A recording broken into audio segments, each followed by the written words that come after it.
Hai, gimana nih kabarnya kalian? Aku harap kalian selalu dalam keadaan sehat dan baik-baik saja ya. Oke guys, di video kali ini aku akan membahas alur cerita Donghua berjudul Throne of the Seal part yang keempat.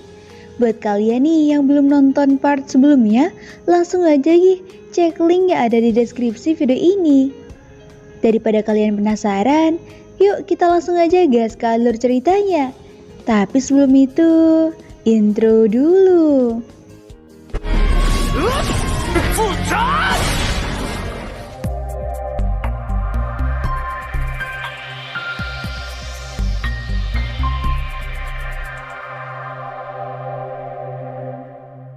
Di part sebelumnya, kita telah mengetahui kalau Jianshu saat itu tengah sedang berniat ingin membuli Hao Chen dengan cara memprovokasi orang-orang di Serikat Petualang.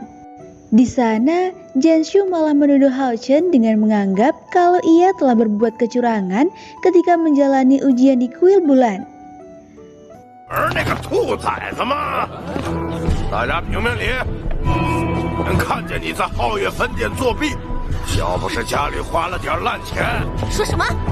Mendengar ucapannya yang hina, Li Xin pun seketika langsung pasang badan membela Hao Chen.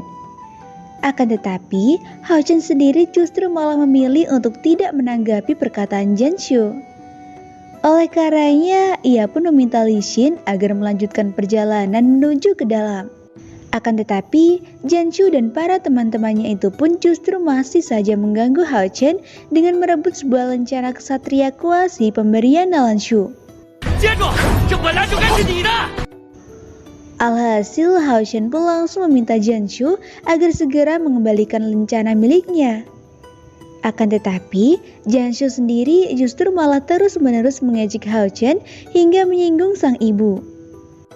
Karena sudah merasa sangat muak dengan kelakuan Jianshu, Hao Chen pun seketika menantangnya untuk bertarung sampai mati dan membuktikan kalau dugaan Jianshu memang salah.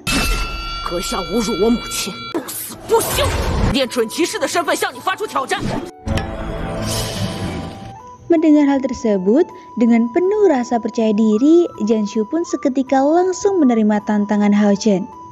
Di sana, para penonton pun sempat bersorak kalau Jianshu pasti dapat dengan mudah membunuh Hao Chen.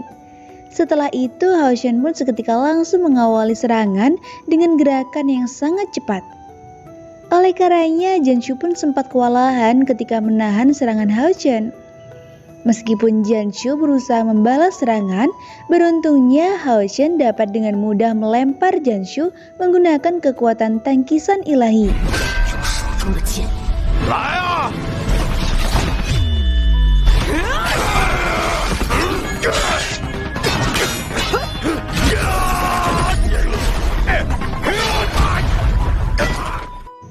Melihat hal tersebut, para penonton bahkan Jianshu sendiri pun seketika merasa tidak percaya dengan kemampuan Hao Chen. Setelah itu, Hao Chen pun langsung membantai Jianshu secara bertubi-tubi menggunakan jurus pedang putih sejati serta tebasan menyilang. Karena hal tersebut, Jianshu pun akhirnya telah berhasil terbunuh. Setelah itu, Hao Chen pun berhasil mendapatkan kembali lencana ksatria kuasi. Sontak, Hao Chen pun seketika hampir saja diserang oleh para teman-teman Jianshu. Beruntungnya, Li Xin dengan sigapnya mencegah kelancangan mereka dengan menunjukkan jati dirinya yang asli sebagai mawar neraka. Melihat hal tersebut, kedua teman Jianshu pun seketika merasa ketakutan dan meminta ampun di hadapan Li Xin. Namun, Li Xin sendiri justru menyuruh mereka pergi dari hadapannya.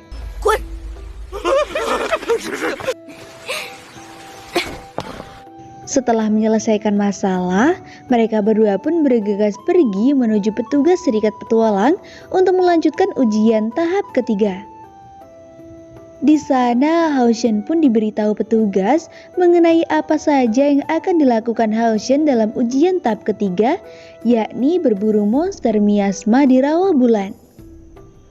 Setelah itu, petugas itu pun menyarankan sebuah solusi kepada Hao Chen agar menyiapkan sebuah pil miasma yang menghindari halusinasi ketika menghadapi monster miasma. Untuk mendapatkannya, Hao Chen pun terlebih dahulu membeli pil tersebut kepada Master Lin. Namun Master Lin sendiri justru malah terkena masalah dengan kuda poni Meigui milik Li Xin. Karena hal tersebut, Master Lin pun seketika menyalahkan Li Xin dikarenakan kuda poni Meigui telah berani merusak rambut kesayangannya. Alhasil terjadilah sedikit perdebatan kecil antara Master Lin dan Li Xin.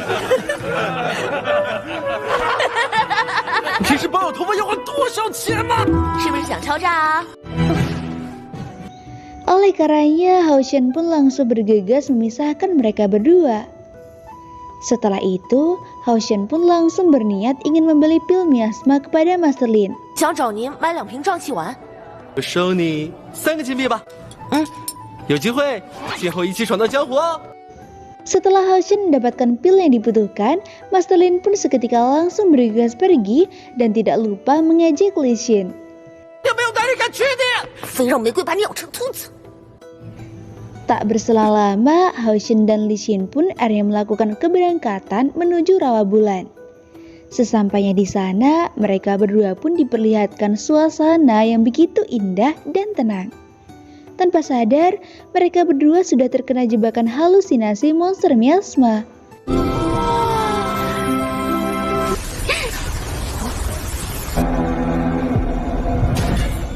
Oleh karenanya, Li Xin pun tanpa sadar telah terhipnotis dan merasakan kantuk.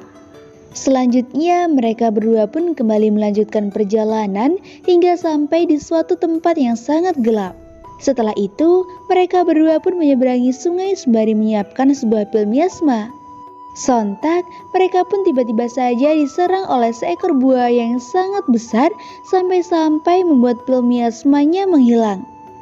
Setelah buaya itu pergi, tiba-tiba saja tempat di sana berubah menjadi sangat indah. Tadinya Hao Shen sempat waspada dengan kedatangan binatang monster di atas tebing. Namun ternyata binatang itu berwujud sangat lucu dan menggemaskan.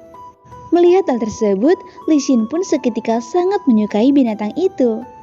Oleh karenanya, Li Xin dan Hao Shen pun seketika langsung terhipnotis binatang tersebut.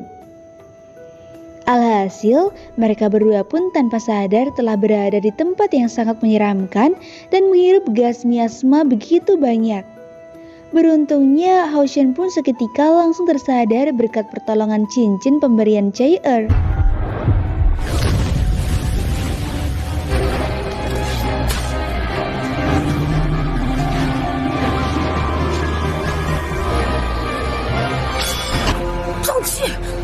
Oleh karenanya, ia pun langsung bergegas menelan pil miasma yang telah ia beli. Di sisi lain, Li Xin sendiri tanpa sadar sudah sangat terobsesi dengan binatang lucu yang kenyataannya hanya berwujud sebuah kayu. Oleh sebab itu, Hao Shen pun menjadi sangat kesulitan saat memanggil Li Xin. Tak lama kemudian, monster miasma pun akhirnya muncul menampakkan diri di hadapan Hao Shen. Setelah itu, Hao Shen pun langsung bertarung melawan monster miasma. Tadinya Hao Shen sendiri sempat ingin menyelamatkan Li Xin terlebih dahulu. Namun, niatan penyelamatan Hao Shen justru malah dihalangi oleh monster miasma. Alhasil mau tidak mau, Hao Shen pun memilih untuk melanjutkan pertarungan dengan monster miasma.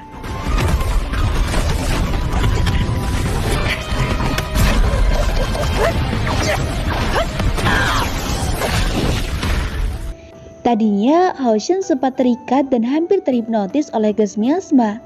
Beruntungnya, Hao Shen pun akhirnya berhasil tersadar dan seketika langsung membantai monster miasma.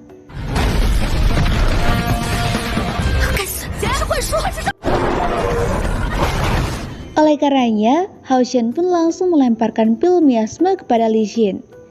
Setelah itu, Hao Shen pun melanjutkan pertarungannya dengan monster miasma.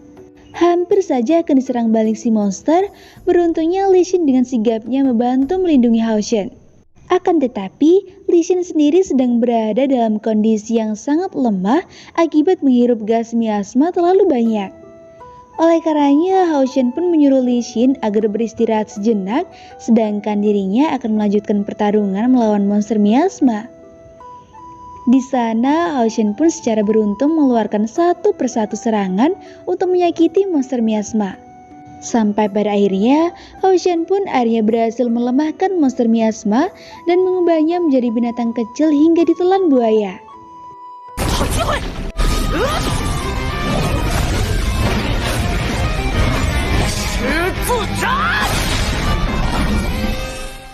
Ternyata Lei Xin saat itu sedang memegang kristal iblis monster miasma yang berhasil ia dapatkan dari monster miasma.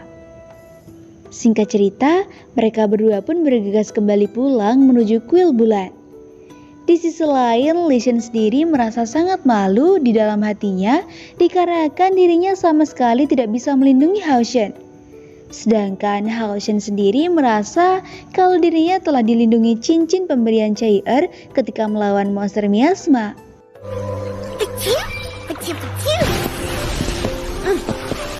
Keesokan harinya, Hao Shen pun berpamitan pulang menuju rumahnya untuk menemui Long Xingyu dan juga sang ibu.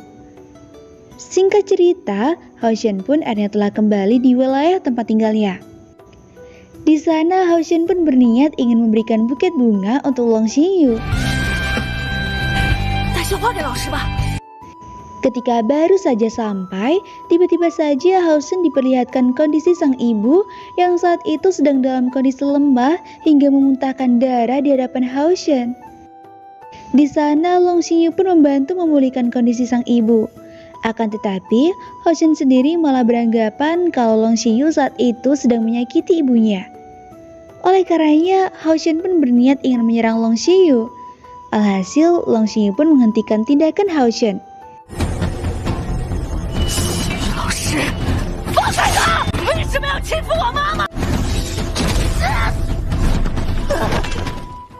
Kembali di momen 10 tahun yang lalu, di sana kita diperlihatkan kebersamaan antara Long Xingyu dan Baiyu. Di sana, Baiyu sedang berniat menantikan bintang meteor berjatuhan untuk membuat permohonan. Sedangkan Long Xingyu sendiri sama sekali tidak percaya dengan tahayul yang diucapkan Baiyu. Mendengar hal itu, Baiyu pun mulai menceritakan penyakitnya yang menurutnya tidak akan pernah bisa disembuhkan. Mendengar hal tersebut, Long Xingyu pun berniat ingin membuat bintang meteor jatuh untuk membuat suatu permintaan.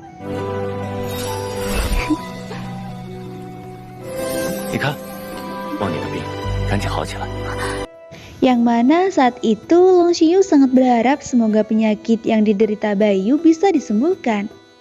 Setelah itu, mereka berdua pun mulai berdansa bersama. Kalau kalian penasaran dengan kelanjutan alur cerita Throne of the Seal part selanjutnya, pastikan jangan lupa tekan tombol subscribe untuk notifikasi berikutnya ya.